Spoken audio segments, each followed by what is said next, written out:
The sound of tearing paper is shockingly loud in the bustling terminal. It's a sound that cuts through the drone of rolling suitcases and final boarding calls. For one woman, it's the sound of her journey being ripped in two. For the other, it's a tiny exertion of power, a satisfying shredding of someone else's plans. But this isn't just any piece of paper, and this isn't just any passenger. In the next few hours, that tearing sound will echo from this crowded gate all the way to the hushed C-suite of a billion-dollar airline, proving that some boarding passes carry more weight than anyone can imagine. The air in Terminal 4 of JFK was thick with the usual cocktail of anxiety, excitement, and overpriced coffee. It was a cathedral of transient souls, and Dr. Imani Hayes was for the moment just one of them. Dressed in a sharply tailored charcoal suit, she exuded a quiet confidence that seemed at odds with the frantic energy swirling around her. Her carry-on, a sleek leather briefcase, sat securely on her roller bag. Inside it were files containing data that could ground an entire fleet of aircraft numbers, stress test results, and metallurgical analyses that painted a worrying picture of Trans-American Airways' flagship fleet. Imani was on her way to Chicago to the airline's corporate headquarters for a meeting that TAA's executives believed was a routine quarterly review. They were mistaken. This wasn't routine. This was the culmination of a 6-month deep-dive investigation by the National Aviation Safety Board, NASB, the independent federal agency responsible for ensuring the skies were safe.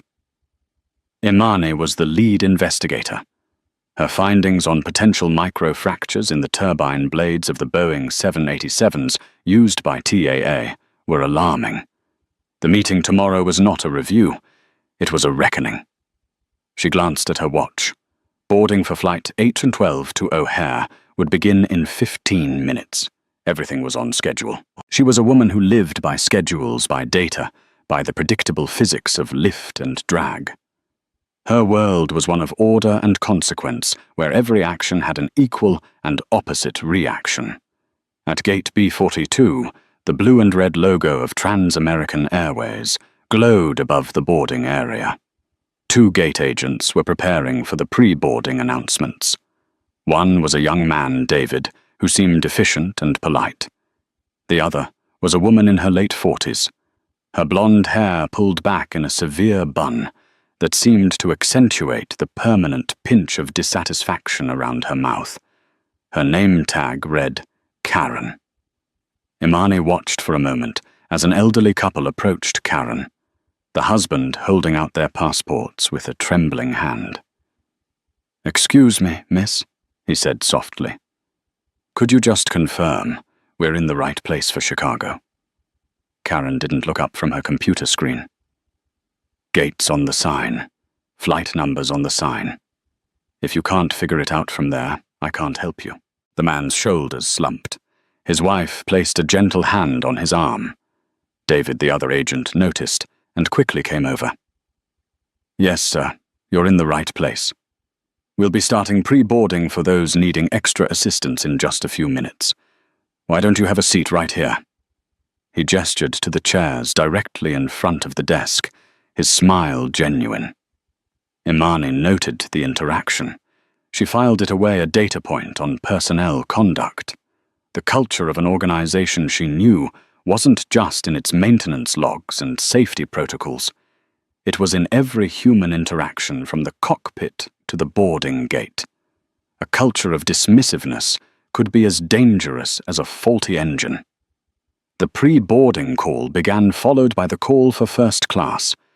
Imani was in Zone 1, a perk of the government's travel booking. She waited patiently for her zone to be called, her mind rehearsing the opening lines of her presentation for the next day. Sterling, the data indicates a pattern of premature metal fatigue that falls significantly outside acceptable tolerance levels. Now boarding Zone 1. Karen's voice crackled over the PA system, devoid of any warmth. Imani stepped forward, joining the short line. When it was her turn, she approached Karen's podium and held out her phone, the QR code for her boarding pass glowing on the screen. Karen held up a hand, stopping her. "I need a paper pass. The scanner's being finicky with phones today." Her tone suggested this was a personal failing on Imani's part. Imani didn't flinch. She had learned long ago that arguing was fruitless. She simply reached into her briefcase, retrieved the folder with her travel documents, and produced the neatly printed paper boarding pass. She'd printed it at the hotel that morning, a habit born from years of travel. Always have a backup. She handed it to Karen. Karen took the paper and held it between two fingers, as if it were a dirty tissue. She squinted at it, her eyes scanning every line with theatrical suspicion. She turned it over, then back again. "There's a smudge on the barcode," she announced, her voice loud enough for the people behind Imani to hear. Imani leaned in slightly. "I'm sure it will scan. The printout was fresh this morning. Our scanners are very sensitive," Karen said, her voice dripping with condescension. "A smudge, a crease. It can cause a misread. It's a security issue." She ran her red-painted fingernail over the barcode, a deliberate scratching motion. "Then by all means, please try to scan it," Imani said, her voice remaining level and calm. The key was to not give them the reaction they wanted. Karen's lips tightened into a thin, smug smile. She held the pass over the scanner. It beeped instantly, a cheerful green light flashing on the console. Accepted. For a split second, a flicker of disappointment crossed Karen's face. It was there and gone, but Imani saw it. It was the face of someone who had been hoping for failure. But Karen wasn't done. She didn't hand the pass back. Instead, she looked down at it again, her eyes narrowing. "You know," she said, her voice dropping to a conspiratorial whisper, yet still loud enough to be an announcement, "these printed-home passes are so easy to forge. The paper feels thin." Imani felt a slow burn start in her chest. This was no longer about a smudge or a scanner. This was a performance. It's standard printer paper from a Marriott business center. Imani stated, her voice like ice. "It is a valid boarding pass for Flight 812 issued by your airline. My identification matches the name on the ticket. Please return my pass so I can board." The line behind Imani was growing restless. People were shifting their weight, sighing. Karen looked from the boarding pass to Imani's face, then back again. The smile returned wider this time, uglier. "You know you're right," she said with sickening sweetness. "This is a valid pass." And then she did it. With a deliberate, almost theatrical slowness, she brought her hands together. She looked Imani directly in the eye, that cruel smile never leaving her lips. "Rip." She tore the boarding pass in half. "Rip." She tore the two halves into quarters. The pieces of paper Imani's ticket to a meeting that held the safety of thousands of passengers in the balance fluttered from Karen's fingers and landed on the worn carpet of Gate B42 like oversized confetti. Silence fell over the immediate area. The man who had been filming on his phone stopped. The restless sighs died in people's throats. Even David, the other agent, froze his mouth, slightly agape. Karen brushed her hands together, as if cleaning them of some filth. She leaned forward, her voice a low, triumphant hiss. "Now it's not valid. You'll have to go back to the check-in counter and get it reprinted. Maybe you'll make the next flight. Have a nice day." She turned her head and called out a saccharine smile plastered on her face. "Next in line, please." For a full 5 seconds, Imani Hayes did not move.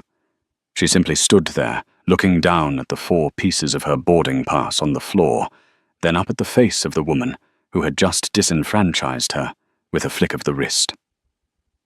The world of predictable physics and orderly consequence had just been upended by an act of pure, pointless malice.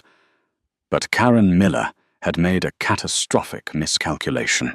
She assumed she was dealing with just another passenger. She had no idea she had just torn up the boarding pass of the very woman who held the fate of her airline in her hands. The reaction was coming.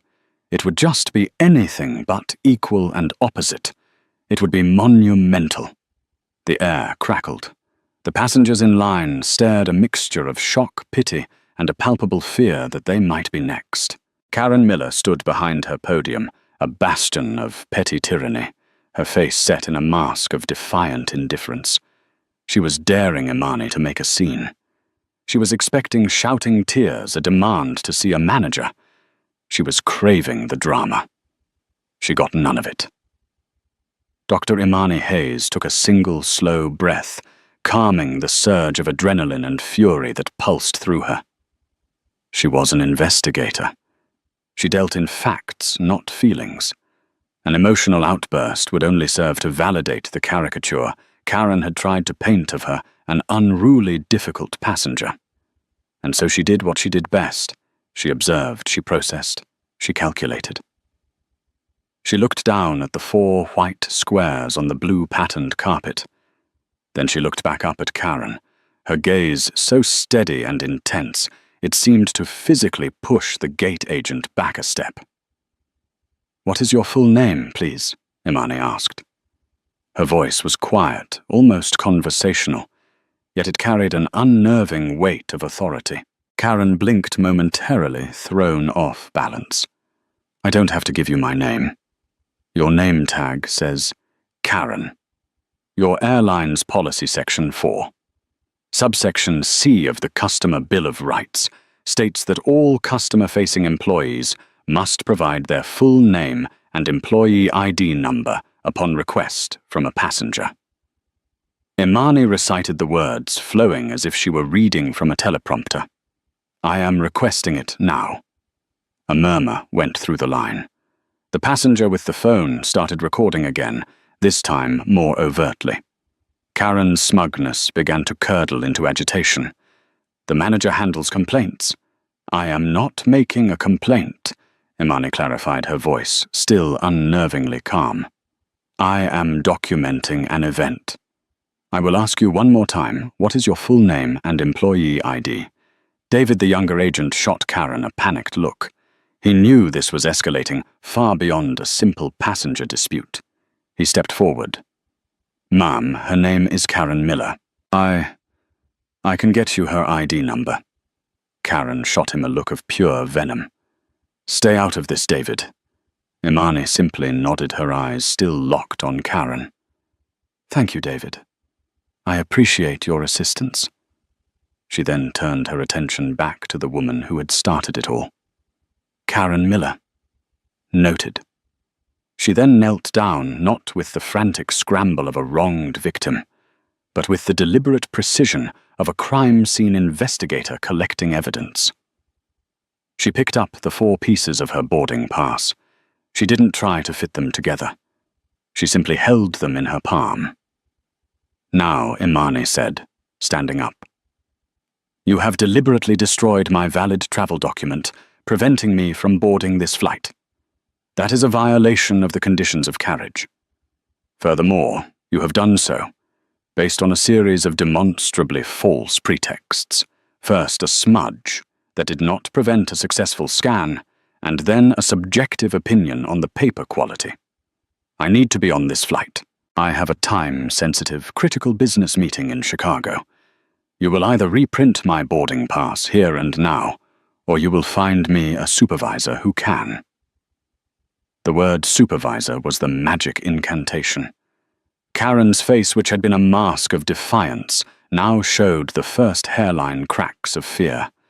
Still, she clung to her power. "I told you need to go back to the check-in desk." "No," Imani said. The single word was absolute. "The incident occurred here. It will be resolved here. Get your supervisor." David, seeing his chance to de-escalate, was already on his walkie-talkie. Mark, we have a situation at B442, a passenger issue. Yeah, I think you better come down. Karen Miller glared at Imani. Her fists clenched.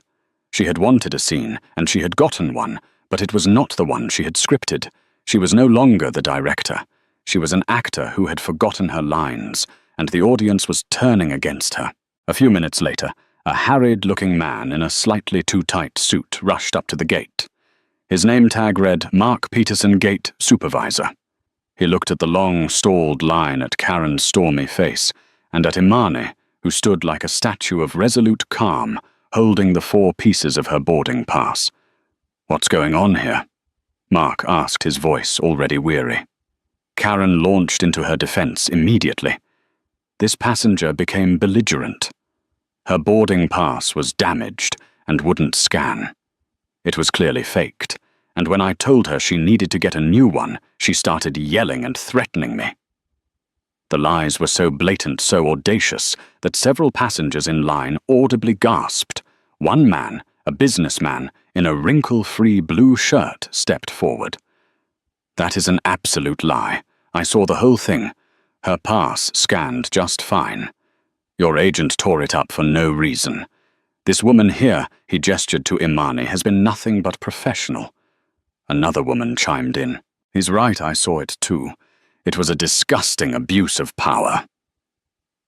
Mark Peterson looked from the passengers to Karen, his expression souring. He knew Karen. He knew her history of complaints, her abrasive attitude. He also knew the headache that came with siding against an employee in front of a crowd. He turned to Imani, forcing a placating smile. Ma'am, I'm terribly sorry for this misunderstanding. We've been under a lot of stress today. Let me just get this sorted out for you.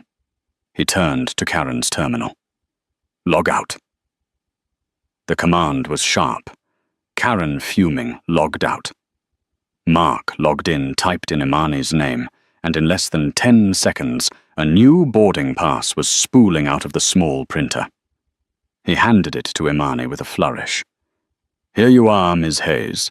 My deepest apologies. I will have a word with my agent about this. He shot a meaningful glare at Karen. Imani took the new boarding pass. She did not thank him. A word is insufficient for what just occurred, Mr. Peterson. Your employee, Karen Miller, lied about the events. She made false accusations against me in front of dozens of witnesses. She deliberately destroyed my property. This isn't a misunderstanding. It's a systemic failure of professionalism and a potential security liability. What if a pilot raised a concern and was treated with such dismissiveness? Mark's face paled slightly at the word liability. That was a corporate buzzword that meant trouble. Ma'am, I assure you we take these things very seriously. Do you? Imani interrupted, her voice still quiet, but now honed to a razor's edge. Because from my perspective, your primary concern was placating me, to get the line moving, not addressing the root cause of the problem. Your employee is a liability. You, by failing to properly document this incident, and instead framing it as a misunderstanding, are enabling her. She tucked the new boarding pass into her jacket pocket. Then she held up the 4 pieces of the old one. I will be keeping these. Without another word, she turned and walked down the Jeturinsat Bridge. She could feel the eyes of every person at the gate on her back. She didn't look back. As she stepped onto the aircraft, the flight attendant at the door greeted her with a warm smile. Imani gave a slight professional nod. She found her seat 3B in the premium cabin. As she slid her briefcase under the seat in front of her, she saw Karen Miller walk past her face, a thundercloud. Karen was also working this flight. Their journey together was not over. Karen studiously avoided Imani's gaze as she performed her duties, slamming overhead bins with unnecessary force near Imani's row. During the beverage service, she served the man in 3A and the woman in 3D, but sailed past Imani as if her seat were empty. Imani didn't signal for her. She didn't complain. She simply pulled out a pen and a small leather-bound notebook from her jacket. She began to write. Incident report. TAA, Flight 8112, JFK ORD 08, August 2025. Employee Karen Miller. ID to be confirmed. Supervisor Mark Peterson. Event summary. Unprovoked destruction of valid travel document. False accusations of passenger belligerence. Failure of supervisor to initiate formal disciplinary reporting procedure. Observation, employee. Miller continued hostile behavior on board withholding standard service. Analysis conduct demonstrates a profound lack of judgment, poor emotional regulation, and a predisposition to escalate rather than de-escalate customer interactions. Such behavior, if indicative of a broader cultural issue at TAA, poses a direct risk to the safety feedback loop. An employee willing to disregard protocol and lie to supervisors at the gate could conceivably ignore or dismiss a critical safety concern raised by a passenger or even another crew member. She underlined the last sentence twice. This was no longer just about a torn piece of paper. This was about the very fabric of safety culture. Karen Miller, in her fit of pique, had done more than just insult a passenger. She had handed Dr. Imani Hayes the perfect, undeniable, real-world example she needed to prove her most damning point to the TAA board. She had become Exhibit A in the case against her own airline. The karma wasn't just coming. It was already in the air, cruising at 35,000 feet, right alongside them. The descent into Chicago was smooth, a stark contrast to the turbulence of the boarding process. As the plane taxied to the gate at O'Hare, Imani put away her notebook. Her incident report was now 3 pages long, a meticulous, dispassionate account of every word, action, and reaction from gate B42 to her empty cup holder at seat 3B. When the seatbelt sign switched off, Imani retrieved her briefcase, and joined the queue to deplane. She walked past Karen Miller, who was standing near the cockpit door, forcing a smile at the disembarking passengers. Their eyes met for a fraction of a second. In Karen's there was a flash of triumphant contempt. In Imani's there was nothing. An utter, complete void of emotion. It was this blankness that was most unsettling. It was the calm, placid surface of a deep, cold lake. Imani stepped off the jet bridge and into the bustling terminal of another city. Her phone buzzed. A text from her assistant, Carr, is waiting at door 2L. Meeting confirmed for 900 a.m. tomorrow. TAA Tower, 50th floor. She took a black town car to her hotel, the Langham, which offered a commanding view of the Chicago River. She checked in, went to her room, and laid the contents of her briefcase out on the large mahogany desk. The primary file was a thick binder labeled TAA Fleet Integrity Audit, Project Nightingale. Next to it, she placed the small notebook and the 4 torn pieces of her original boarding pass, now smoothed out and pressed between the pages of the notebook, like a botanist's specimen. This was no longer a separate issue. It was now part of the official record. The next morning, Imani dressed in the same charcoal suit. It was her armor. At 8:45 a.m., she walked into the imposing glass and steel monolith that was the Trans-American Airways corporate headquarters. The lobby was a grand, sterile space with a giant model of a TAA jet suspended from the ceiling. The air hummed with quiet corporate power. She announced herself to the receptionist. Dr. Imani Hayes to see Richard Sterling. The name Dr. Hayes and its association with the CEO's calendar commanded immediate respect. Of course, Doctor. Mr. Sterling is expecting you. Please take the express elevator to the 50th floor. The 50th floor was another world. Plush carpets, original artwork, hushed voices. A woman with a headset and a warm smile greeted her. Dr. Hayes. Welcome. Mr. Sterling will be with you in just a moment. Can I get you some coffee or water while you wait? Water would be lovely. Thank you, Imani said. She was led into a vast boardroom. A table that could comfortably seat 30 stretched across its length, polished to a mirror shine. At one end, a wall of glass offered a breathtaking panorama of the Chicago skyline and Lake Michigan beyond.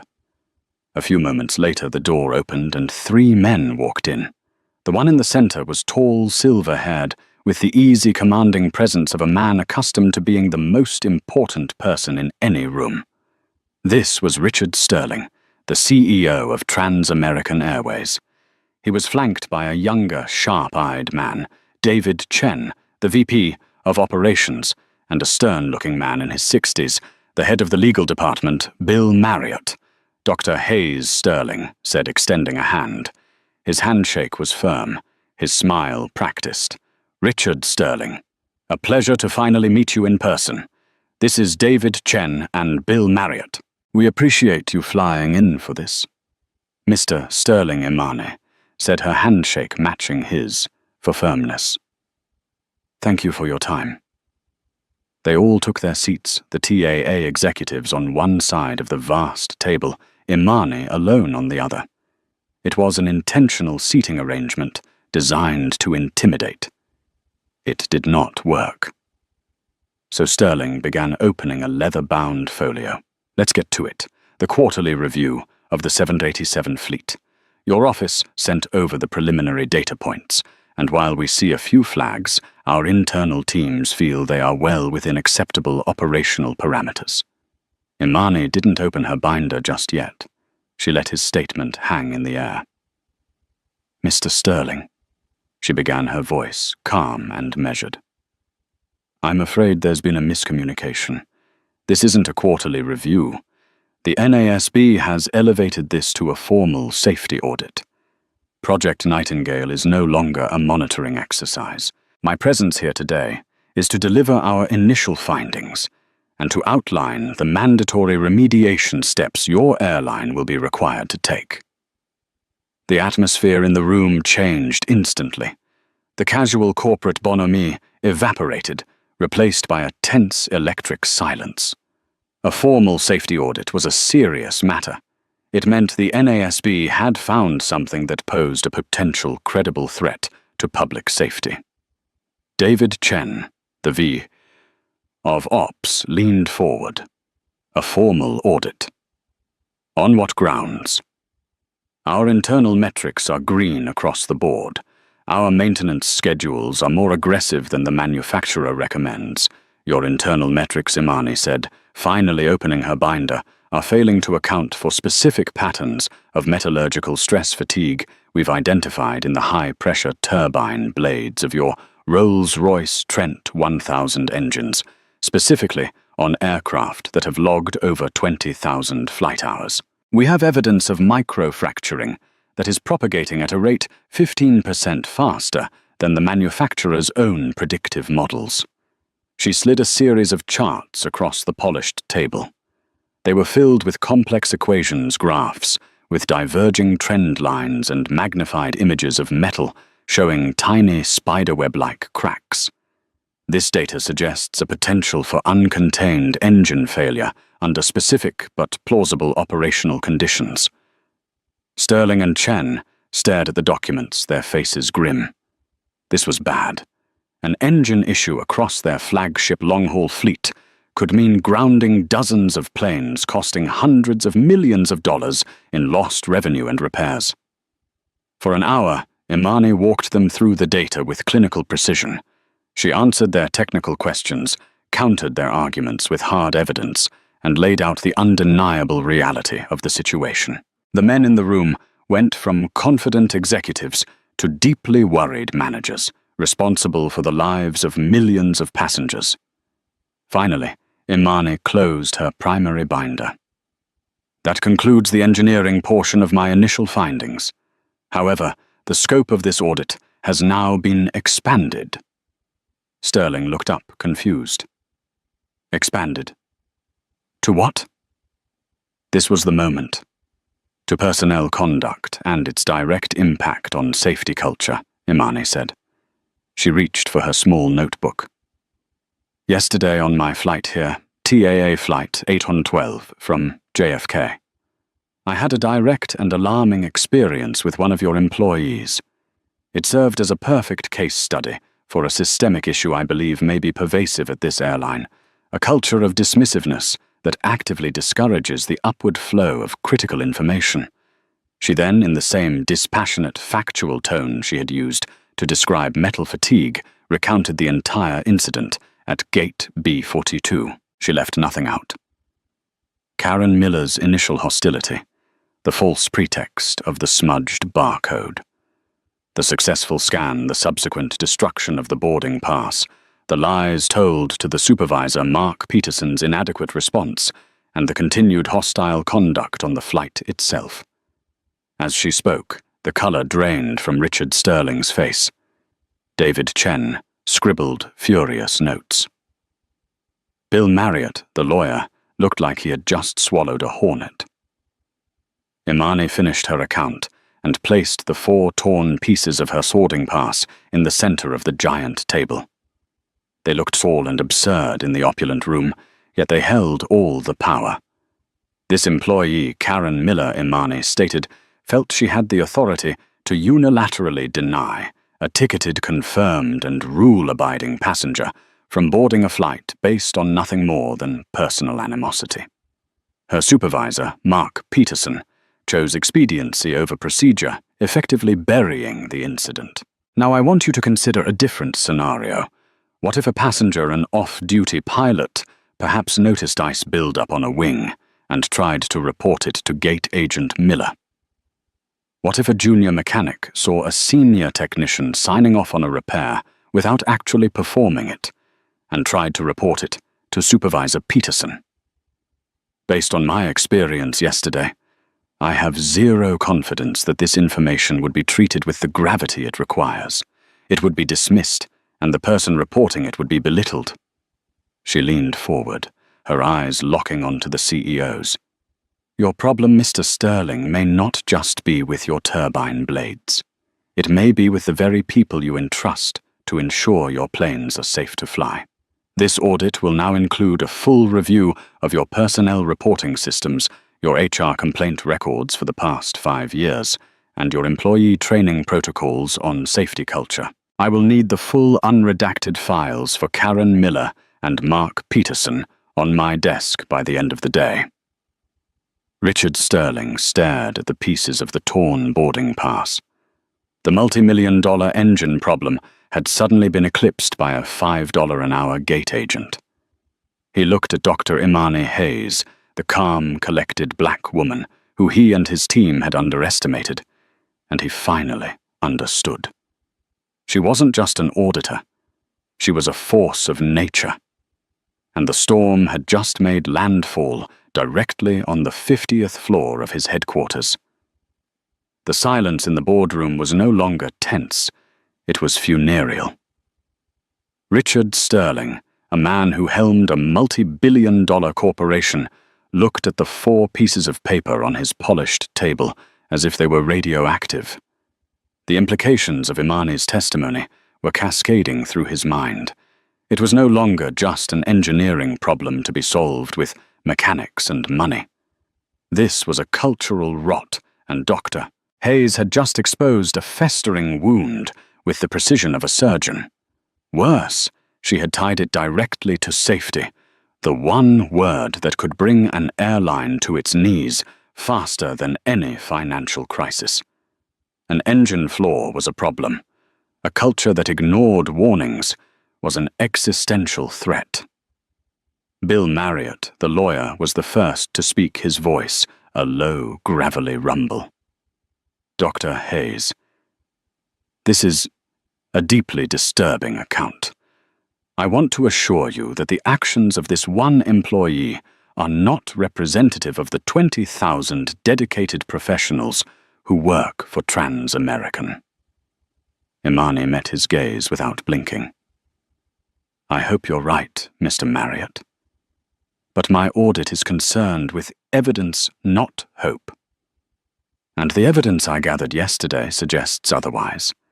The initial action by Ms. Miller was egregious, but the failure of her supervisor, Mr. Peterson, to properly intervene is from a systemic perspective far more dangerous. It indicates that the system protects its own, even when they are clearly in the wrong. That is the very definition of a broken safety culture. Richard Sterling held up a hand, silencing his lawyer. He looked at Imani, his expression now stripped of all corporate artifice. It was the look of a man genuinely alarmed. "What do you need, Doctor?" he asked, his voice low. "Full transparency," Imani replied. "I want the complete unredacted personnel files for Karen Miller and Mark Peterson. That includes all past performance reviews, commendations, and any and all passenger or peer complaints filed against them. I want the security camera footage from Gate B42 at JFK from yesterday, between 1500 and 1600 Eastern Time. And I want to schedule a meeting. Here. Tomorrow. I want Karen Miller and Mark Peterson flown in from New York. I want them in this room along with your head of human resources." David Chen, the VP of Ops, shifted uncomfortably. "Fly them in." "For a meeting with an NASB auditor." "That's highly irregular." "The destruction of a passenger's boarding pass by a uniformed airline representative is highly irregular," Imani countered, her voice sharp. "The subsequent cover-up by a supervisor is highly irregular. We are now in irregular territory, Mr. Chen. Your compliance with this request will be the first data point in my assessment of whether TAA is prepared to address this issue seriously." Sterling nodded slowly, his mind made up. The potential for a damning NASB report was too great. They had to be seen as taking this with absolute gravity. "You'll have it," he said.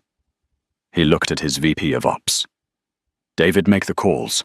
Get them on the first flight out tomorrow morning. Tell them it's a mandatory corporate review. Don't tell them why. Get HR involved. Susan Gable is our head of HR. She will be here. Bill, you coordinate with JFK to get that footage." His men scrambled to action, pulling out phones and tapping on tablets. The power dynamic in the room had irrevocably shifted. Imani Hayes was no longer a guest.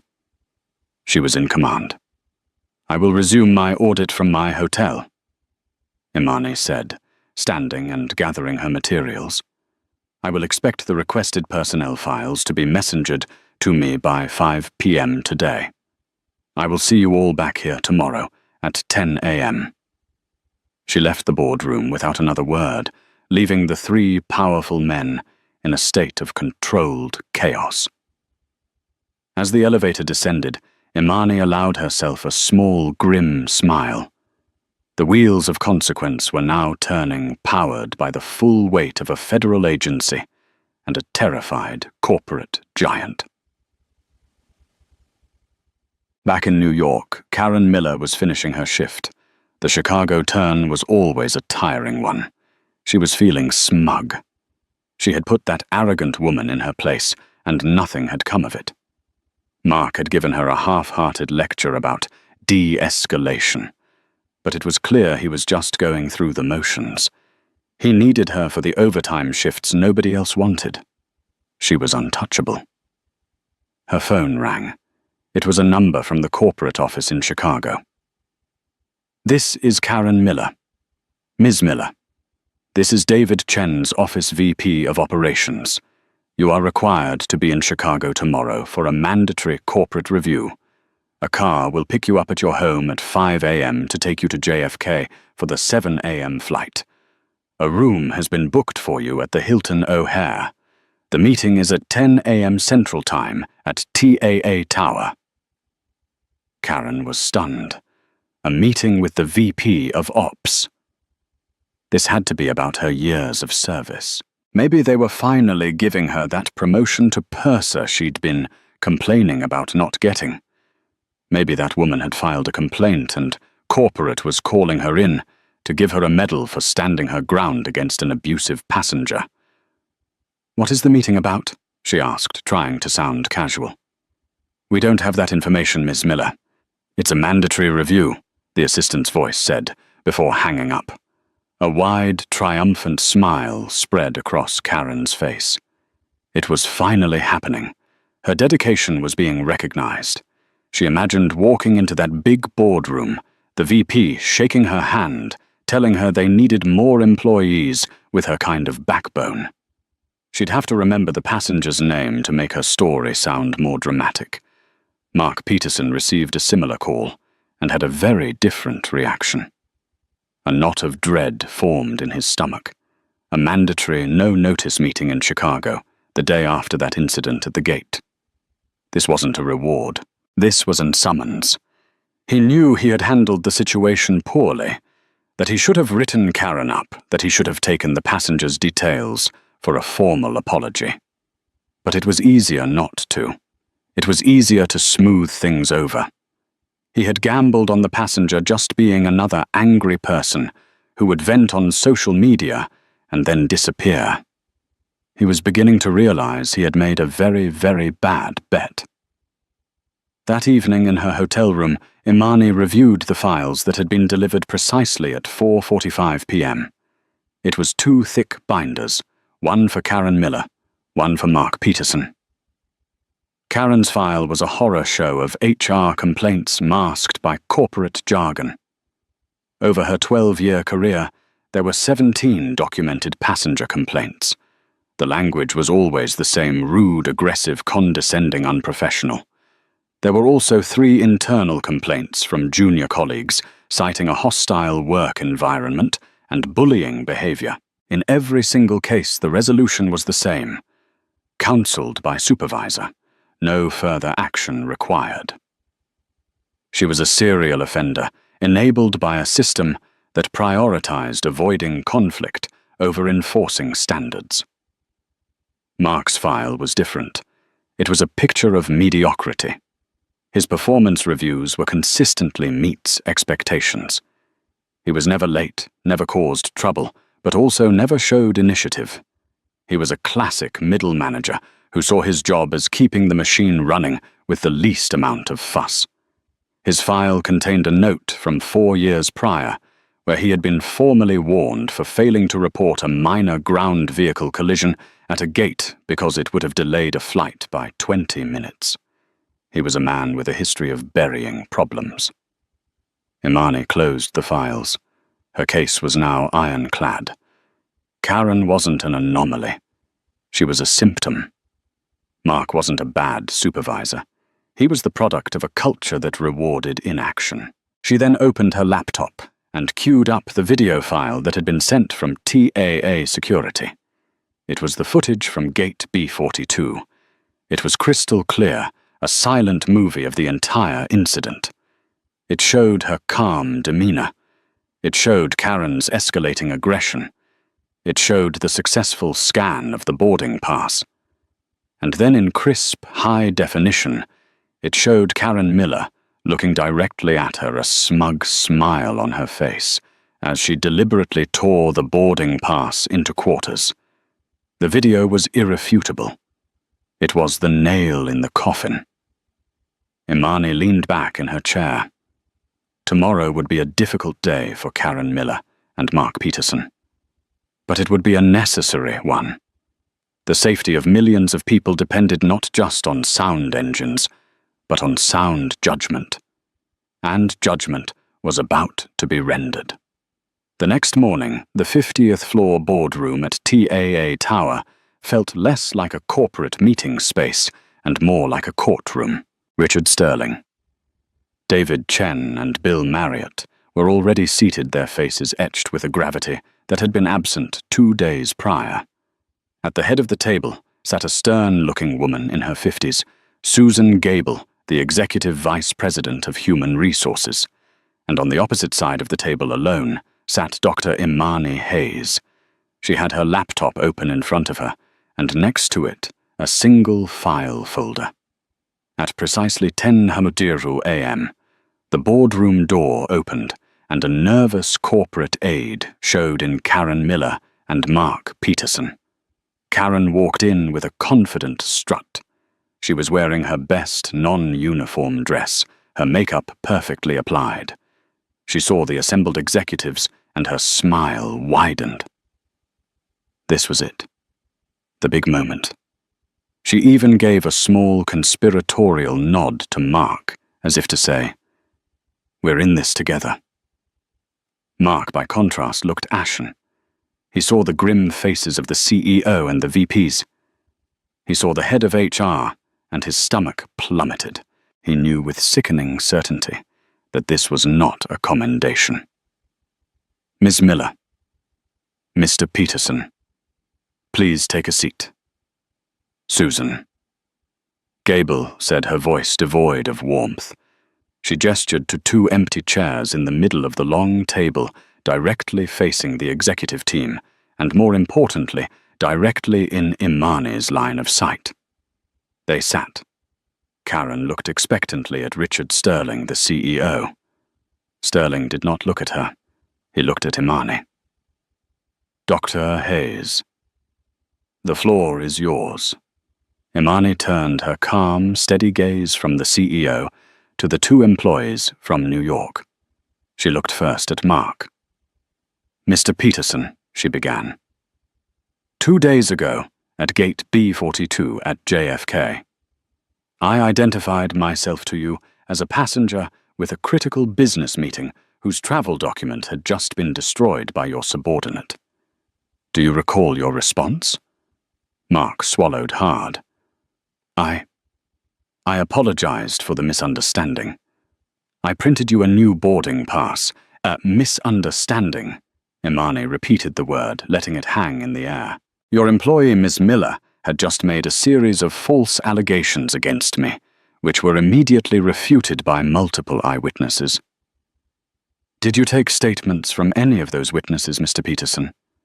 No, My priority was to de-escalate the situation and get the flight out on time, he stammered. So your priority was operational expediency, not ascertaining the facts of an incident involving misconduct by one of your staff. Well, Did you file an official incident report regarding Ms. Miller's actions as required by TAA's own employee code of conduct when a passenger's property is damaged? Imani pressed. Mark's face was slick with sweat. No, I spoke to her afterward. You spoke to her. You did not document her lies. You did not document her destruction of company-issued property, for that is what a boarding pass is. You actively chose to bury the incident. Is that an accurate summary? Mark could only manage a slight, defeated nod. Imani then turned her attention to Karen, whose confident smile had now completely vanished, replaced by a look of bewildered horror. She was beginning to understand that this was not a commendation. Miss Miller, Imani said, her voice dropping slightly, becoming even more focused. You and I met at the boarding podium for Flight 8 and 12. You claimed my boarding pass had a smudge on the barcode. It did? Karen blurted out, her voice defensive. And the paper was flimsy.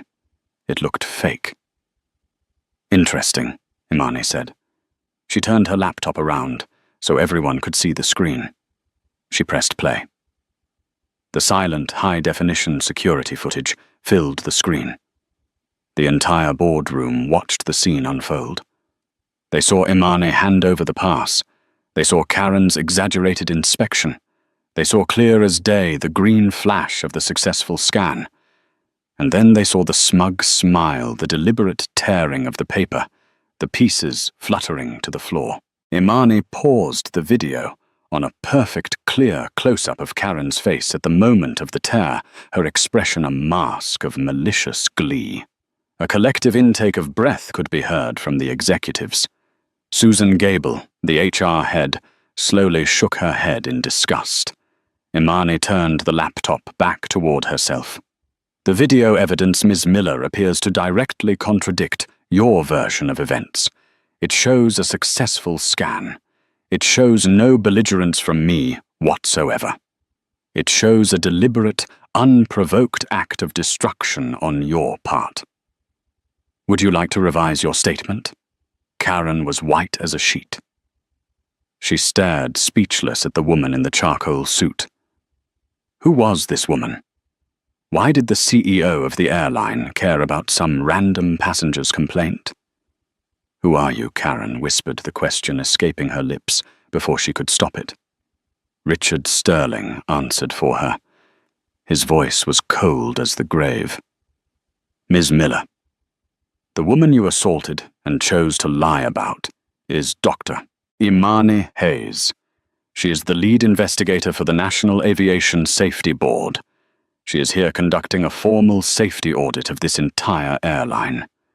And you, with your appalling behavior, have become the centerpiece of her investigation into our company's safety culture. The blood drained from Karen's face. National Aviation Safety Board. The words echoed in the silent room. It felt like the floor had opened up beneath her chair. She looked at Imani, truly seeing her for the first time, not as a target for her frustrations, but as a figure of immense, terrifying power. Susan Gable. The head of HR slid a single piece of paper across the table to Karen. Ms. Miller, your actions, as documented on video and by a federal investigator, constitute gross misconduct, willful destruction of company-related property harassment of a passenger, and making false statements to a supervisor, and now to executive management. They are a direct violation of Sections 2, 7, and 11 of the TAA Employee Code of Conduct. Trans-American Airways is terminating your employment effective immediately. Karen stared at the paper. Terminating, she stammered.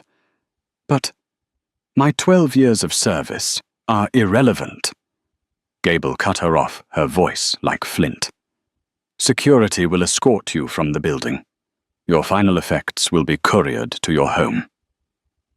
Tears began to well in Karen's eyes as the full, crushing weight of her actions finally landed.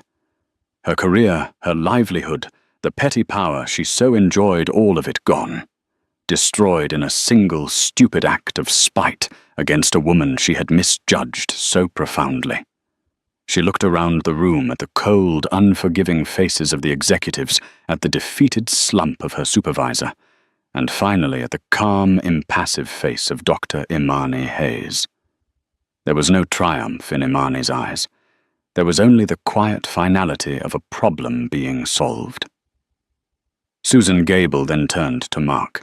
Mr. Peterson, your failure to manage your subordinate to follow procedure and your deliberate choice to conceal a serious incident represent a profound failure of leadership. You are being placed on indefinite administrative leave pending a full review of your career and fitness for a supervisory role. You will be demoted, and if you are permitted to return to work at all, it will not be in a position of authority. Mark just nodded, staring at the polished surface of the table, his career in ruins. Dr. Hayes had not raised her voice. She had not sought revenge. She had simply presented the facts, and the facts had been enough to bring down 2 careers and send a shockwave through an entire corporation. The hard karma had arrived not with a vengeful shout, but with the quiet, devastating click of a laptop closing. The reckoning was complete. The cleanup was about to begin. The fallout from that meeting was swift and far-reaching. Karen Miller was unceremoniously fired a cautionary tale whispered among TAA employees for years to come. Mark Peterson was demoted to a desk job in baggage claim, stripped of all authority. But Dr. Imani Hayes' work was far from over. Her final audit report was a scathing indictment, not just of engine parts, but of corporate culture.